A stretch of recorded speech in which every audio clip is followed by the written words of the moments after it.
Yo, what's good? It's your boy Conspiracy, 22Block NFTeez, Metaverse podcast.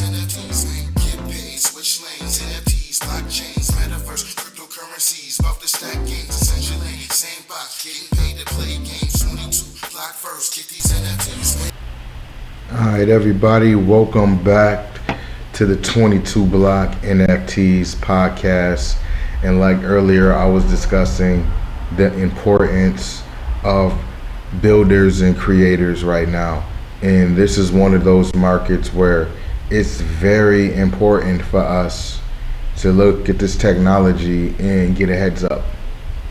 And I was watching a documentary a couple of days ago on YouTube for Amazon.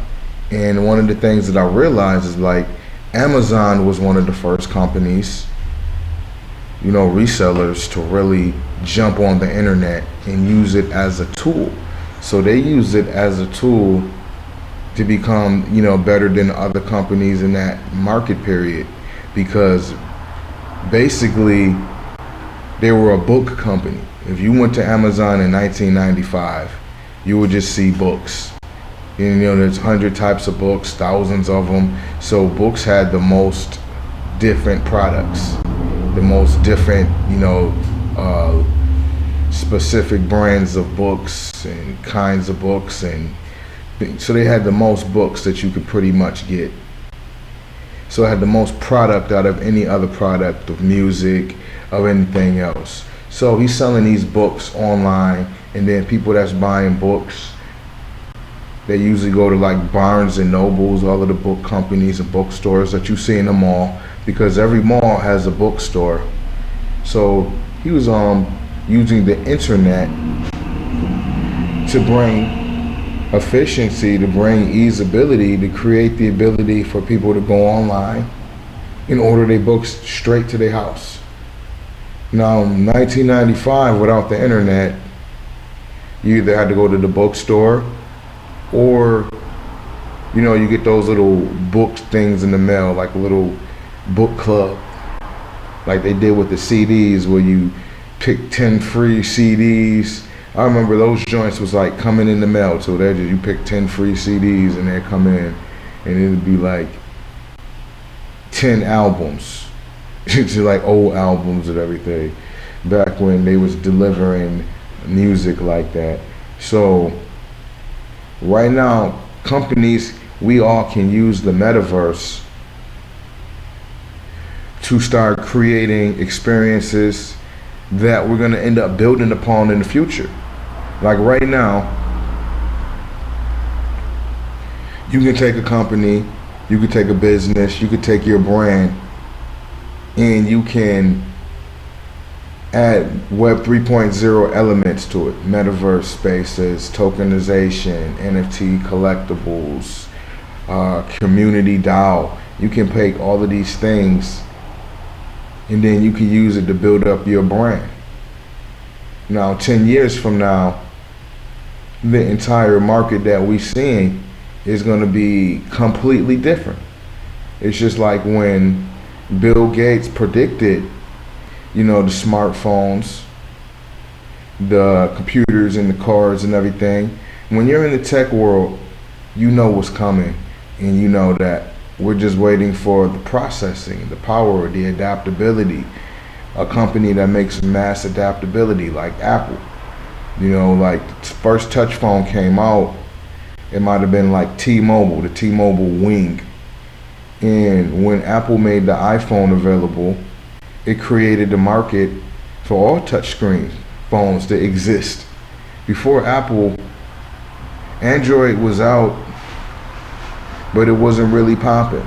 And then when Apple created that, mass adaptation, then everybody started looking at it and using the pieces to build their technologies. And it goes vice versa.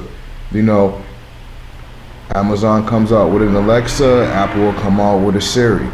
So every company has its spin on creating the same thing,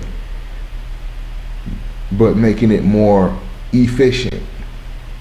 For me, the Echo devices, work a little bit easier. They're more affordable. But the Siri devices are a little bit more efficient for being able to control your entire phone, pretty much. So that's why it's important for us as creators and developers to start creating our NFT musics now, to start creating our NFT videos, to start implementing our spaces. You know, if you're a trap artist, trap rapper, you know, you might have a digital trap studio space where, you know, people can get a glimpse of your world. So these technologies in the future, it's going to be much more innovative, because we got to see it when the internet was developing. As the internet developed, we got the opportunity to really see companies being created, the innovation, technology. In the way in the business world work, you know, these things just pop up. To the consumer, they don't really pay attention to the specifics of, you know, the technology. When we have Web 2.0, where we have websites with databases and being able to store information and streaming content and music and everything. So when we take it here, Web 3.0, where we have all of your information stored in wallets, collectibles, ownerships, where you can buy something and then turn around and resell it, or you can buy something and, you know, get tanked, honeypotted. It's really an open market, and for me it's really important to get a good grasp of how things work and creating and developing and everything like that. That's why it's good to get an understanding, start creating NFTs, start developing, start using the tools, because so many of these tools are available to us. You know, I could do a whole podcast and just, you know, give you all of the tools that help boost up your company, like Space. You know, I don't use Space as much because Spatial for me does it all. It gives you the mobile, the VR, and the desktop. But Space allows you to create a space in Unity and then take the Unity files and then upload it and then have everything in place how you build it in Unity. So, you know, that's something that's cool too. And in the future, it'd be cool to, you know, implement a little bit of gameplay onto these things. So a lot of companies are testing these things out, these different levels of cloud computing, where you can use it to do certain things. Now, one of my go-to tools right now is Spatial. Spatial XR to me is a revolutionary company, because if you look at everything that other metaverse companies are talking about doing, having a world that you can create, a business that you can go to, we're still waiting for some of those. We're still like, oh, they're telling us in the future it's going to be this and that, and you'll be able to have your own world and experience and game experience and all of that. And we see these companies, clear my throat for a minute. We see these companies and we're still waiting. Now, right now, a lot of companies right now are in the building phase because the target years are approaching. You know, we're still new in this. We're like 1995 when the internet first came out, when you first started getting AOL discs in the mail that you can put into your computer and then hook up to your phone and then log on to the internet. Those right there was a revolutionary time because we didn't know what the internet was. We didn't know what it was. And then now you send a disc, pop it into your computer, hook the phone up to it, and now you have this entire experience. So, you know, those AOL discs and everything, because remember, you couldn't download you couldn't download it like you would download a software right now to access something. So they gave you the software, you put it into your computer, boom. My first internet device, I don't know if any people remember, but it was Web TV. And, you know, they would sell them at department stores. And you will hook the device up to your phone. It was like AOL, everything built in. And you can have a keyboard. And it was like having a miniature computer. So I used to have one of these for like the early adaptions of the internet. So before you even had a computer, you know, they had web TVs. And before that, there was the Sega Saturn Link. That was like the absolute first thing. You know, I was a kid, I was resourceful. I would get all of this stuff. You'd be like, yo, let me get the Sega Saturn Link. And they was putting internet on there. So you see a lot of the companies back in those days were shooting their shot to get on the internet. And then we see 20 some odd years later, the winners and the losers. So that's one of the things that inspired me to be in this market, because I see how new technology comes out and there's a mass adoption, and then you can create jobs around it. Think about when Apple created the smartphone, their version of the smartphone, and the mass adoption. And then when you had applications, and then they know they couldn't make all of these applications, so now you have developers, people that want to have their own applications to do whatever. Now you take all of those things combined, and that created the economy on our phones that we have now. Billions of people connecting to Instagram, to Uber, DoorDash, Lyft, Grubhub, Handies. There's something for everybody on the phone where you can go and work a job, where everything is accessed from your phone. If you're an Uber driver, you know, you got the car, you got the phone. If you get hired on an Uber, that means you got the car. All you got to do is go out there and drive, pick up the jobs. If you're a Handies worker, that means they verified you. You go to people's house, cleaner on demand. Grubhub, you get food. Everything is available on your phone. So that technology created these innovations in all of these different companies. So a company can be able to deliver their business model a lot easier. Like, take for instance a company like Uber. A company like Uber doesn't have to have an office, a huge office that has all of these workers coming in. Everybody's working on their phone, everybody's working from home. To an extent, in the future, a lot more work from home jobs is going to be created, because it saves on office space, saves on internet, it saves on toilet tissue. All of the stuff that you go and work, you got to hire a janitor to clean the building up. You got parking spaces, you got to rent for your building. There's a lot that goes into managing a physical building. The internet made it possible for anybody to have an entire store.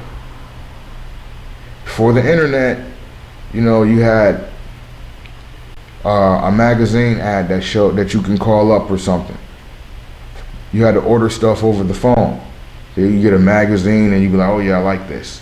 And then you can order something from a magazine. Now the internet became the magazine, so that people can do whatever they want. Now when we have the cloud computing and the apps give people the ability to connect to their jobs, do a part of their work from wherever they're located. Saves on gas, it saves on driving. Because right now it's too many people driving. Ubers, DoorDash, Lyfts, Grubhubs, Uber Eats. At any given point, there's more people on the road than ever. And then when you got rush hour, just mix on to that. That's why you have all of these different car accidents and traffic violations and people get hit. So what's the next adaptation of that? I was waiting for the flying cars, and then I went to YouTube, I typed in flying cars, and then they showed the real flying taxis, the flying Ubers of the future, and they're getting ready to roll these around. So, you know, these technologies, once again, creates new jobs, new innovation. So people don't have to worry about AIs replacing jobs, because there's always going to be jobs in creation. combining the cloud computing, the internet, the metaverse. There's going to be opportunities for more people to do everything they need to do from home. Because I'm guessing in the future it's not going to be all of that great going outside. Every time you turn around, there's going to be another pandemic, another wear your mask. That's why everything is being developed for people to stay home. You can get anything you want, even if you got EBT. You know, the company that come deliver all your stuff to you with the EBT. Walmart will deliver all of your groceries. Amazon will deliver your groceries.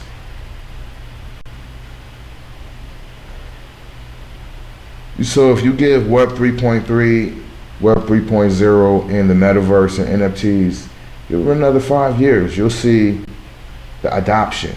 You'll see like it'll be everything that you do. Your ID will be an NFT. Your car VIN number will be an NFT. The deeds on your houses and business, your medical records, your degree. You know, imagine your degree being issued to you on your blockchain. Because like right now, is there a way for a person to determine if you went to school or not? I'm gonna call Full Sail and see if this person graduated. There's no graduation list. You know what I'm saying? Do they want to do? I don't see no company ever asking me to be like, we want a copy of your diploma. We want to see the degree. They just really just like, if you say it, you got it. Oh, I just went to school. I want to put it on my page. I want to wear it on my shirt. I want y'all to see it. I don't want y'all to just be like, just take my word for it. Because then anybody be like, yo, I want the Full Sail, I want the Berkeley, I want all of these places. They'll be writing their resume like they writing a screenwrite or something. Like they doing a screenshot. They doing a screenplay. Their resume is a movie. So it's like the NFTs gives authorization. And another thing that the NFTs, the blockchain and minting created was it revolutionized the poor man's copyright. What was always the poor man's copyright? Send some shit to yourself. Send this in the mail. Email this to yourself. Now you have the poor man's copyright. Yo, I minted this onto the blockchain. So, you know, I'm the copyright owner. Because, you know, copywriting something is just a process of showing that you own it. So, you know, they have a process of saying, okay, you own this. Give me that $45. It's not copyrighted if you haven't sent it here. So the poor man's copyrighted is like, hey, I send it to myself. That's copyrighted. Minting it on the blockchain. That's the brand new copywriting. So that technology by itself, yeah, think about that. You could put your pictures, you could put your words, your songs. If you took your song and you minted it, it'll be about, hey, who minted it first? So if it's your content and you minted it, and then you go on whatever records and they try to say that they own it, you be like, hey, I minted it. I minted all my songs to the blockchain before you got it. So the technology behind all of these things is the future. So this is the best time more than ever just to build, create, learn how everything works. So you get a heads up. Because all that's gonna happen is the Apple chain, the Apple blockchain comes out.